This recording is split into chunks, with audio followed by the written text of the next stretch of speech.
What happens to your LinkedIn ads on holidays and vacation? Well, it's a total pain to calculate. So I went ahead and did it. I can do hard things. We're talking holiday ad performance on this week's episode of the LinkedIn Ads Show.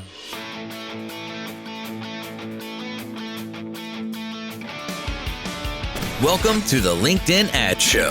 Here's your host, AJ Wilcox. Hey there, LinkedIn Ads fanatics. I'm sure you've wondered if you should pause your ads on holidays or just let them ride. Well, I'm a total data junkie, so I took it upon myself to crunch the data and find out, and it gets juicy. We're going to walk through an analysis that I did over a lot of data to tell you conclusively whether or not you should be advertising on LinkedIn over holidays. And make sure to stick around until the end for an extra bonus analysis that I did about ad performance after the new year. All right, let's hit it. If you've been listening for a while, you may remember episode 32, where I did a whole analysis of what happened to LinkedIn ads availability and pricing during the COVID-19 pandemic. And I really enjoyed doing that study. It was a ton of data crunching, but a lot of fun. Well, and we get asked all the time by clients whether or not we should be pausing over the holidays, especially in November and December here in the US, where we have Thanksgiving and Christmas followed closely by New Year's. In the past, we've oftentimes given the advice to pause entirely over those holidays. And there are a lot of reasons why.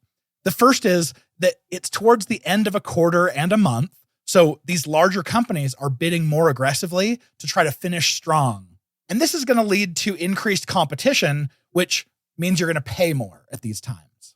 It also happens to be the end of a year, so budgets that are use it or lose it, they have to be spent. So advertisers are again bidding up, and this is leading to increased competition and costs. And meanwhile, people are traveling and taking more time off due to the holidays. This leads to less time spent on LinkedIn, which means fewer impressions to go around, and so more advertisers fighting over those. It's really important to understand that what you pay on LinkedIn, it's all an auction, and the auction is driven by supply and demand. The supply is the people on LinkedIn that are logged in and ready to receive ad impressions. The demand is our demand as marketers trying to get in front of them, and we're bidding in order to do so. So what we pay right now is this interplay of people being on LinkedIn and us advertisers trying to get in front of them. So when the supply of LinkedIn visitors decreases, all else held equal, our costs are going to go up. But in this case, where your visitors decrease and competition increases, it means your overall advertiser costs are going to skyrocket, which is obviously not great if you're trying to be efficient with your advertising. If you're using manual bidding during these times, you kind of have a hedge or a bit of insurance when costs are going up. Because when costs rise, you're naturally just going to lose more auctions. And so when those costs get over your bids, you just naturally leave the auction. And then, of course, when costs come back down, you'll be back to receiving traffic the way that you were. If you're using LinkedIn's maximum delivery bidding, though, you're just going to ride that wave of high costs all the way up and then back down. And you'll be subject to whatever is happening on the platform. Costs can spike with no warning whatsoever. And those high costs are especially a problem since the platform doesn't allow you to do any sort of timing of your ads. So if you want to pause your campaigns or pause certain ads, it has to be done manually. Or in our case, we ended up building an internal day parting and ad scheduling tool so that wouldn't be a downside for us. But we realize most people aren't going to have something like that at their disposal. And we've talked a lot about costs increasing, which is totally a huge factor in whether you should be advertising over the holidays. But there's something else to keep in mind. It's lead quality. We found something that is the same every single year, and that is any demo or call scheduled, 95% of the time it's going to get pushed back to after the new year. Just think about it. How many calls have you said, hey, let's push this into the new year? Well, now you've pushed a meeting forward potentially several weeks. So by the time you actually go to do that meeting, you've most likely forgotten entirely who this person was and why you wanted to talk to them. So over the holidays, if you're paying more for those leads just to leave them cooling over the holidays, obviously it's not a great combination. And this is what we've seen in past years, but my question was, does it still hold up today? I always like to test my assumptions and see what platform changes have happened. I was actually spurred on to do this because I had 6 different LinkedIn reps, all pushing really hard, saying that we should be advertising over the holidays. Some even went as far to say that costs drop over the holidays. This wasn't the case from what I've experienced in the past, so I really wanted to do this analysis. And I'm ashamed to say that this analysis took 31 hours of my life. I started and it was pretty straightforward, and then I kept coming across cool data points that I wanted to study and dive deeper into. I had to restart 3 times, and I'm certain that if I were really, really insanely good at Excel, this probably wouldn't have taken this long. But let's jump into the methodology. I had some requirements. First of all, we needed these accounts to be decent spending, but they also had to be spending similarly. So we handpicked accounts that were spending between about $15,000 to $20,000 a month. They also had to be really similar in brand strength. So we picked very well-known companies in their space. And all of these accounts happened to be in the Fortune 1000. We also wanted to make sure that the ads were similar in focus and they were using similar ad types. We didn't want to combine one account that was running text ads and another one running sponsored messaging and then another one running sponsored content. We pretty much scored the jackpot because we had 5 accounts that matched this criteria. They were good spenders, but they were also similar. They were all Fortune 1000, so they're going to be really well known across the board. They were all running the same ad formats. We really couldn't pass this opportunity up. As we dove in, though, we realized that there were several variables that had to be controlled for. The first was whether or not this was a weekend or a weekday. For example, Christmas Eve, Christmas, New Year's Eve, and New Year's Day were all on weekends this year. We didn't want to compare a holiday to a normal weekday, or even a combined average of weekdays and weekends, since weekends and weekdays both act very differently on LinkedIn. Plus, the days after each of these holidays were a weekday. It was Monday. And of course, we needed to be able to tease out the difference between a holiday Monday and a normal Monday. Thanksgiving was really kind to us. It made sure that the holiday itself, as well as the days before and after, were all weekdays, which made it much easier to analyze. Oh boy, I wish I could have just thrown out weekends and weekdays differences. It would have saved me a lot of time. The next variable we had to control for was ad type. If you were to calculate the click-through rate across multiple ad formats, let's say, for instance, sponsored content and text ads, the average would be absolutely meaningless. You can't average sponsored content and text ads together.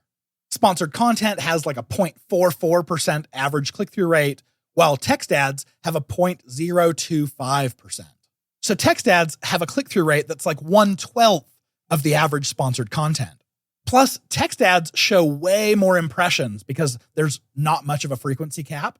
And so if you're showing both of those ad formats to the same size of audience, your text ads are going to show a lot more impressions.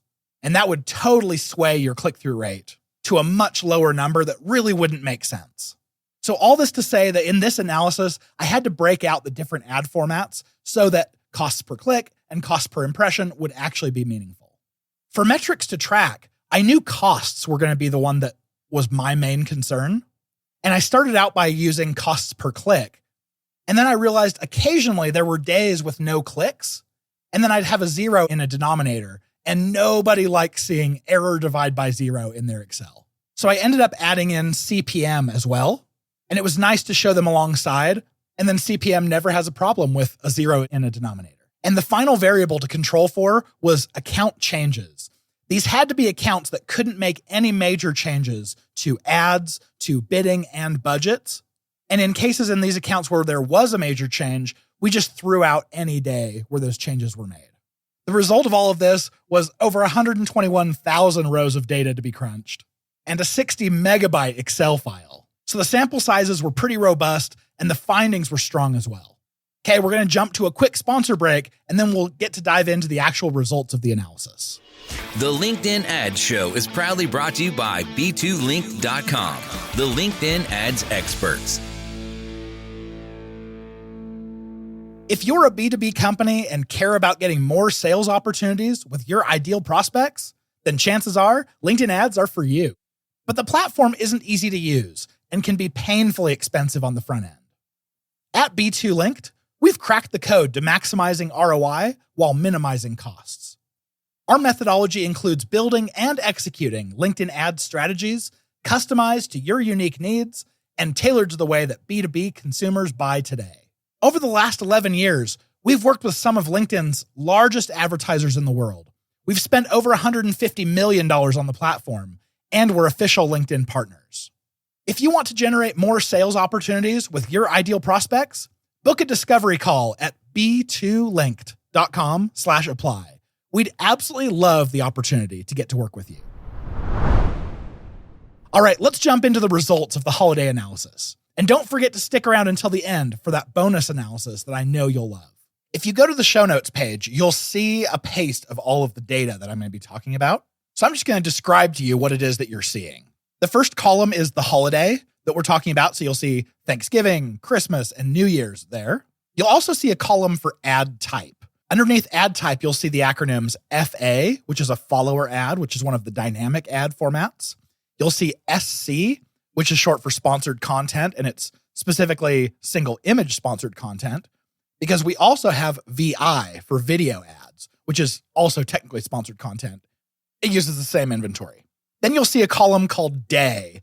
And what that is we tracked the day before the holiday, the day of the holiday, and the day after, so we could paint the whole story of what's happening as the week progresses on a holiday week.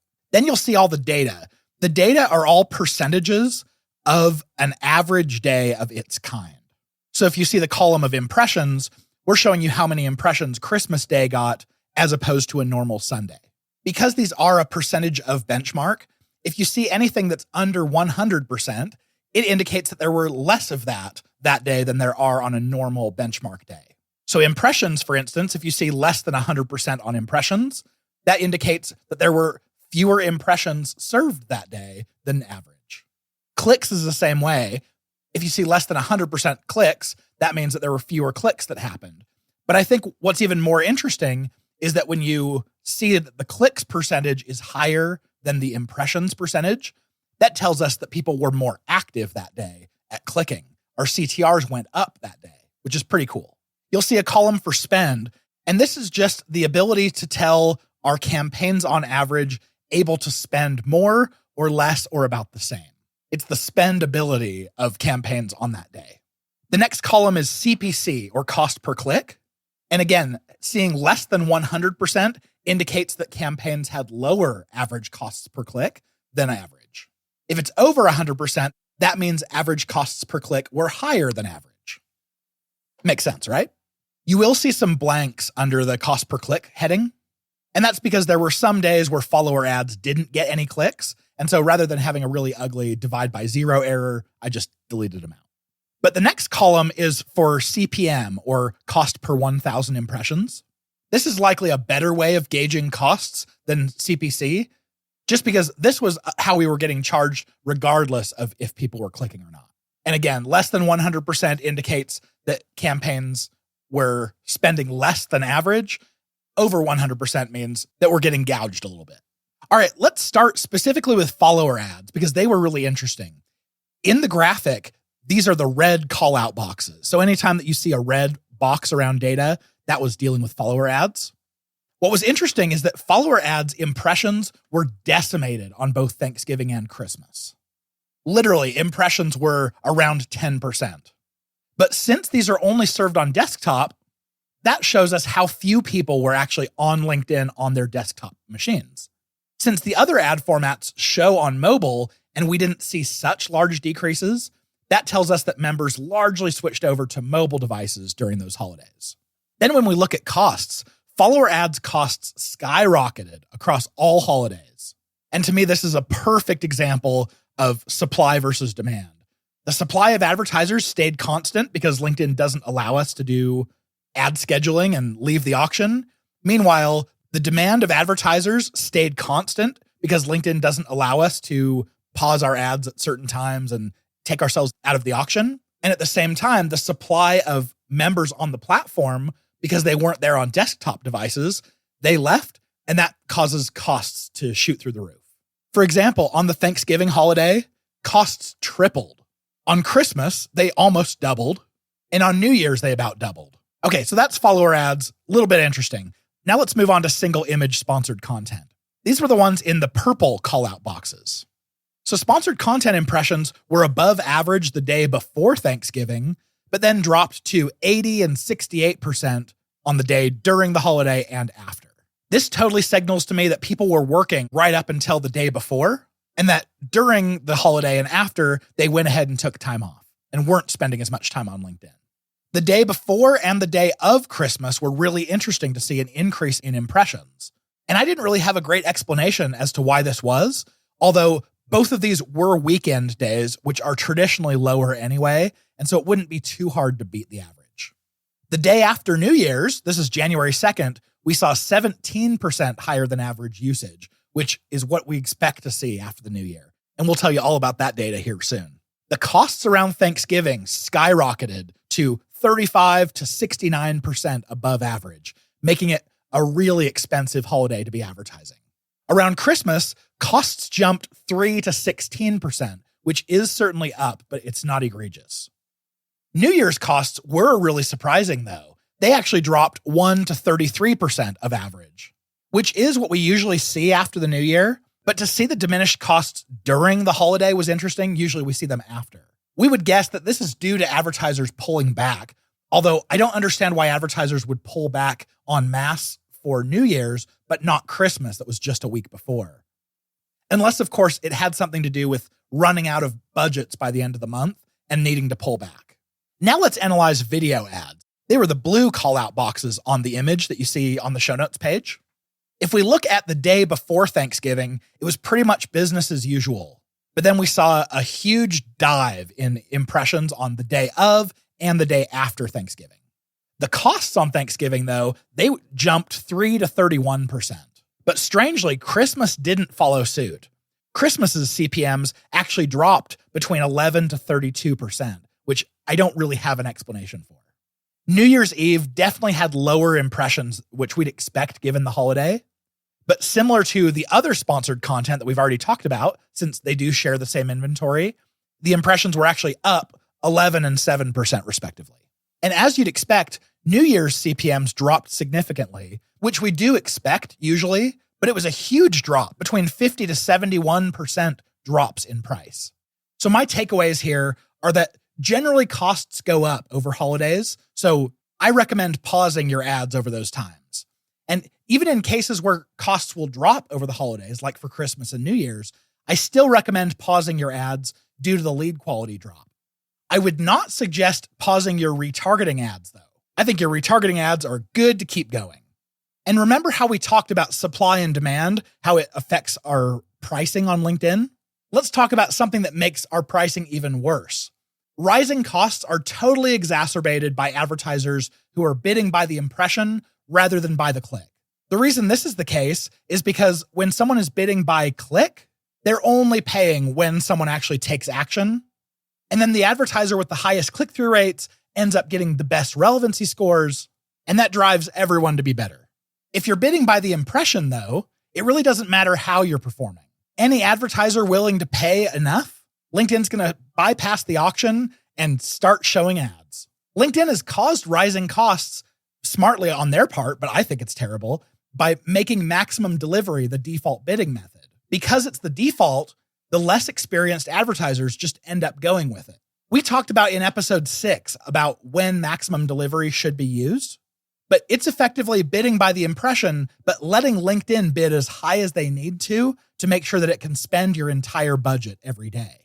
So if your daily budget is like $10 for a campaign, it may only need to bid like a $60 CPM to spend it all. But if your daily budget is high, let's say something like $1,000, and you have a relatively small audience, you might find that the platform has to bid $400 CPMs in order to show your ads enough to spend your money. Just as a reminder, if your click-through rates are 2 to 3 times the benchmark CTR for that ad format, then it's actually in your best interest to bid CPM as it saves you money. 90% of the time, though, you're not going to be beating your benchmarks by 2 to 3 times, and maximum delivery is the most expensive way to pay for your traffic. If you're bidding maximum delivery just because it's easier to spend your budget, you're just pushing yours and everyone else's costs up on the platform. And the only winner here is LinkedIn Corporate, who's watching their revenue climb quarter over quarter. So we as advertisers, what can we do about this? I would encourage you, don't bid max delivery unless you have really high CTRs. I would also encourage you to pause over holidays, and please don't bid really aggressively at the end of a year or a quarter or a month if you don't have to. Because if we as advertisers stop pushing the costs up, then prices come down for all of us. Then who knows, maybe there are some advertisers out there who need to be bidding on holidays and they end up getting lower costs to do so. Okay, I mentioned that if you were going to stick around to the end, I would share a bonus analysis with you. What we generally see is after the New Year holiday, performance tends to look really good on the platform. Costs come down. It becomes a lot easier to spend your full budget. So I wanted to do this analysis and to actually quantify this. First off, looking over 3 different ad formats, follower ads, single image sponsored content, and video ads, we averaged a 20% increase in impressions. And we saw clicks increase by 14%, which is pretty similar. It shows there's more people on LinkedIn spending time after the new year, and they're about as engaged as usual in clicking. When we look at costs, though, we see that follower ads have an 11% higher CPM, but cost per click is about the same. So that shows the difference made up of people actually clicking. Single image sponsored content, though, the costs actually dropped by 22% afterwards. And video costs actually dropped by 49% to the CPM. Not bad. All of this goes to show that performance after the new year really is good. Takeaways from the new year are advertise strong for the new year. Traffic is up and costs are down, and lead quality tends to be really high too. Anecdotally, what we see is that now that people are back in the office, they're pretty rested from having a nice long break, they're a lot more likely to be agreeable towards having a meeting. There's not a whole lot of other stuff clouding up their schedule. Plus, they tend to have budgets again for the year, which were depleted just the previous month. It's the beginning of a month and a quarter, so people don't feel like they have to bid super aggressively to try to finish things up strong. I absolutely love the first week of January every year. All right, I've got the episode resources for you coming right up, so stick around.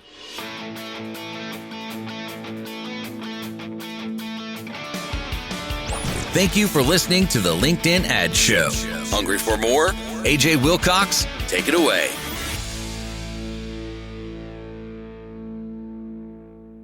First off, the tables that I was reading off of, they're going to be in the show notes. So go visit the show notes page if you want to see specifically what I was talking about there. Also, check out the link to episode 32, all about COVID-19's effect on LinkedIn ads. Feel free to compare those and see, does COVID-19 act more like a holiday or is it totally different? Check out episode 6, all about bidding and budgeting, to dive deeper into maximum delivery and manual bidding and all of that. If you or one of your colleagues are looking to learn more about LinkedIn ads, check out the link to the course that I made on linkedinlearning.com right within the show notes. It's by far the most detailed and lowest cost course out there, and it's by LinkedIn Learning, so you know the production is awesome. If this is the first time you're listening to us, make sure to hit that subscribe button because you obviously care about LinkedIn ads. If this is not the first time you're hearing us, though, can I ask a special favor? Can you go and rate and review this podcast in whatever podcast player you listen in? It would go a long way to say thanks for the 31 hours that I've sunk into this report. With any questions, suggestions, corrections, reach out to us at podcast@b2link.com. And with that being said, we'll see you back here next week, cheering you on in your LinkedIn ads initiative.